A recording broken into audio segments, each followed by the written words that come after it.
बंगाल के बीरभूम में मौजूद रहस्यमयी बकरेश्वर महादेव मंदिर और शक्तिपीठ के बारे में। ये मंदिर माँ दुर्गा के 51 शक्तिपीठों में से एक माना जाता है। कहते हैं कि यहाँ माता सती की भौएं यानी कि आईब्रोज और उनका माथा गिरा था। एक तरफ यहाँ माँ दुर्गा को महिषासुर मर्दिनी के रूप में पूजते हैं और दूसरी तरफ यहाँ आपको शिव जी का एक अनदेखा रूप देखने मिलता है। यहाँ का सबसे बड़ा रहस्य है कि यहाँ महादेव के दर्शन से ठीक पहले मुनि अष्टवक्र के दर्शन करना बहुत जरूरी है। मुनि अष्टवक्र जिन्होंने अष्टावक्र गीता बनाई थी, उन्हें यहाँ शिवलिंग के रूप में पूजा जाता है और इसके पीछे का कारण बहुत रहस्यमयी है।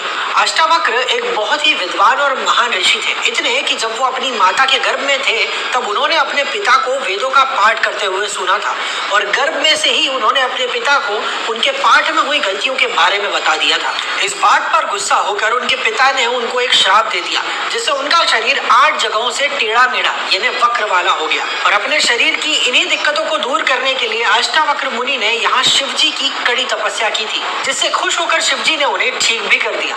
और यही वजह है कि इस मंदिर में महादेव के दर्शन करने से पहले मुनि अष्टावक्र के शिवलिंग के दर्शन करना जरूरी है। कुछ और कहानियों के हिसाब से अष्टावक्र ऋषि ने यहाँ बने 8 गर्म पानी के कुंडों में एक एक करके स्नान किया था, जिससे उनके शरीर के 8 वक्र एक एक करके ठीक हो गए थे। ये प्राकृतिक कुंड यहाँ आज भी मौजूद है, जिनका पानी अपने आप यहाँ कभी कभी 90 डिग्री सेल्सियस तक गर्म हो जाता है। इन कुंडों का पानी दवाई की तरह काम करता है, जिसमें स्नान करने से शरीर के सभी रोग दूर हो जाते हैं। भक्तों के हिसाब से ये शिव जी के चमत्कार हैं और वैज्ञानिकों के हिसाब से इस पानी में नेचुरल केमिकल्स और आयुर्वेदिक गंधक है। इसीलिए अगर आपको भी कोई बीमारी या चर्म रोग हो तो इस मंदिर में दर्शन और स्नान करने से आप स्वस्थ हो सकते हैं। इस मंदिर से कुछ ही दूरी पर कुछ और भी देखने लायक जगह है, जैसे रविंद्रनाथ टैगोर का स्थापित किया शांति निकेतन, जो आज एक यूनेस्को वर्ल्ड हेरिटेज साइट है, और तारापीठ मंदिर, जो तंत्र साधनाओं का केंद्र माना जाता है। बकरेश्वर मंदिर में शिवरात्रि और नवरात्रि पर बहुत बड़ा उत्सव होता है और इस मंदिर के दर्शन करने के लिए